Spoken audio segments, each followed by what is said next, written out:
Open 5 AI tabs, and something strange happens. You can spend more time choosing a tool than doing the work. Look, this is the real problem. In July 2026, Gallup reported that 52% of U.S. workers were using AI in their jobs, but only 15% were using it daily. Among AI users, the leading uses were writing and editing, search and research, and general problem solving, so access is no longer the main issue. The issue is building a clean system that does not waste your money or expose information. That should never leave your workplace. I am not speaking as a software engineer or a corporate AI consultant. I am looking at this the way an ordinary working person should. What does the tool actually do? What does it cost? What happens to the information I put inside it? And when should I close it? For most office workers, the answer is not 10 different tools. It is 4 layers. 1 general assistant, 1 research tool, 1 notebook for your own sources, and 1 company-approved assistant connected to your workplace. For most people, that means ChatGPT or Claude. Not both, at least not at the beginning. As of August 2026, ChatGPT Plus and Claude Pro are both listed at $20 per month. ChatGPT Plus includes expanded access to advanced reasoning, uploads, deep research, memory, projects, scheduled tasks, custom GPTs, and coding tools. Claude Pro is Anthropic's regular use individual plan. Now, do not choose a tool by watching somebody perform one perfect prompt on YouTube. Give both free versions the same 3 assignments. Take rough notes and ask for a professional email. Give them a messy problem and ask them to separate confirmed facts, assumptions, and missing information. Then give them a plan and ask for the strongest reasonable argument against it. Which answer requires less correction? Which tool follows your limits? Which one admits when the information is incomplete? That is the one you test for a month. And do not simply type, "Write me a report." Give the tool context, the result you need, the source material, the limits, and a final quality check. For example, prepare an update for a non-technical manager. Use only the notes below. Stay under 200 words. Separate confirmed facts from assumptions. End with the 3 decisions that still need to be made. See the difference? You are not asking the machine to run your job. You are giving it one clearly defined piece of work. Let it create the first structure. You still make the final judgment. This is where a search-first tool such as Perplexity can help. Perplexity Pro currently starts at $20 per month or $200 per year. It combines web research with citations, while its deep research mode can produce more detailed reports with additional sources and reasoning. But let us be very clear about something. A citation is not a certificate of truth. It is a door. Open the door. Check the publication date. Check whether the source is the original source. Check whether the linked page actually supports the sentence beside it. For software pricing, open the company's official pricing page. For a new government rule, go to the responsible agency. For a scientific claim, look for the original paper or the institution behind it. Do not see a blue link and automatically assume the work has been verified. Google's NotebookLM was renamed Gemini Notebook in July 2026. This is not mainly a tool for searching the entire internet. It is a source-grounded notebook. You can add PDFs, Google Docs, Google Slides, websites, public YouTube links, audio files, pasted text, and other material. You can then ask questions based on those sources. It can create summaries, notes, mind maps, reports, and audio-style overviews while citing the material you provided. Let us say your employer gives you a 70-page benefits guide, a training manual, 3 meeting documents, and a policy update. Put the approved documents into one project notebook. Then ask, what decisions do I need to make? Where is each answer located? Which sections appear to conflict? What information is missing? That can save serious time. But do not misunderstand the tool. A smooth 10-minute summary can still miss one important exception buried on page 47. Source grounded does not mean error-proof. Google says sources uploaded to Gemini Notebook stay private unless you choose to share the notebook and are not used to train its models. That is a valuable protection, but it still does not overrule your employer's internal policy. A document can be private under a product's privacy policy and still be prohibited from upload by your company.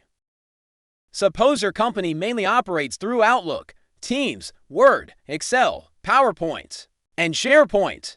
In that situation, Microsoft 365 Copilot may be more useful than copying company information into a personal chatbot. Microsoft says Copilot can use Microsoft Graph to work with emails, documents, calendars, chats, meetings, and contacts that the individual user already has permission to access. Microsoft also says prompts, responses, and information accessed through Microsoft Graph are not used to train the foundation models. But there is another side to this. Copilot follows existing permissions. If your company has careless SharePoint permissions, AI can make that carelessly shared information easier to discover. The assistant does not magically repair bad access management. It only works with the permission system that already exists. Microsoft 365 Copilot for Enterprise is currently listed at $30 per user per month, paid yearly, and it requires a qualifying Microsoft 365 subscription. Microsoft 365 Copilot Chat may already be included for eligible workplace accounts. So before paying for anything, ask your IT department what your company already provides. The same principle applies to Notion. If your team already manages projects, documents, meeting notes, and internal knowledge inside Notion, Notion AI can search the workspace and connected services, create or edit pages and databases, conduct research, and summarize meeting notes. But full Notion AI access is tied to business and enterprise plans. Free and Plus users receive only a limited number of complimentary AI responses. So do not move your whole working life into Notion merely to obtain another AI assistant. Use it when Notion is already where the work lives. Now we come to the part people skip: privacy. A personal AI account and a company-managed AI workspace are not the same thing. Consumer plans may allow you to control whether your conversations are used for model improvement or training. Business products generally operate under different contractual protections, administrative controls, retention settings, and audit systems. The exact rules depend on the company, the product, and the subscription plan. For example, Chat users can turn off improve the model for everyone. Claude consumer chats may be used for model improvement when the user chooses to allow it. Perplexity consumer subscribers can opt out of AI training data collection, while enterprise data is not used for model training. So do not pay social security numbers, customer lists, private medical information, HR records, passwords, legal strategy, unreleased financial results, or proprietary code into a personal chatbot because the answer might save you 10 minutes. Those 10 minutes are not worth an unauthorized disclosure. Accuracy is the second boundary. NIST has published a dedicated generative AI profile to help organizations identify and manage risks that are different from ordinary software risks. In plain English, an AI system can confidently produce an incorrect answer. It can turn weak information into polished language. It can overlook an exception. And it can make an answer look finished before the thinking is actually finished. A Microsoft research study collected 936 real workplace examples from 319 found that higher confidence in AI was associated with less reported critical thinking effort. That does not prove AI makes people stupid. It shows where the danger begins. The answer sounds good. We are busy. And we stop checking. Before accepting an important answer, ask for questions. What could be wrong with this? What evidence is missing? What is the strongest reasonable counterargument? What information would change this conclusion?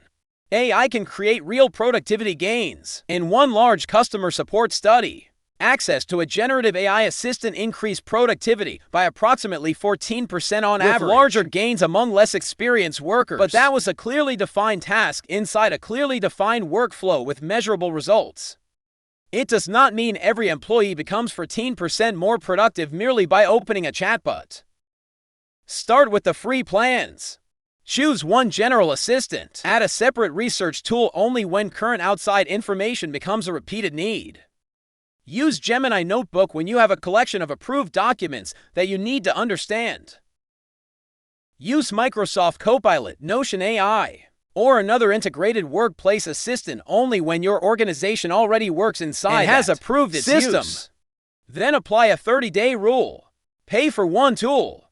Write down how much time it saves. Count how many corrections its work requires. Record which repeated assignments it completes successfully, and ask which part of your work would genuinely become more difficult if you canceled it. Because, folks, the person with the most AI tabs does not automatically win. The person with the clearest workflow, the safest data boundaries, and the discipline to make the final judgment wins. Before buying one more AI subscription, ask yourself, if this tool disappeared tomorrow, which recurring part of my work would actually break?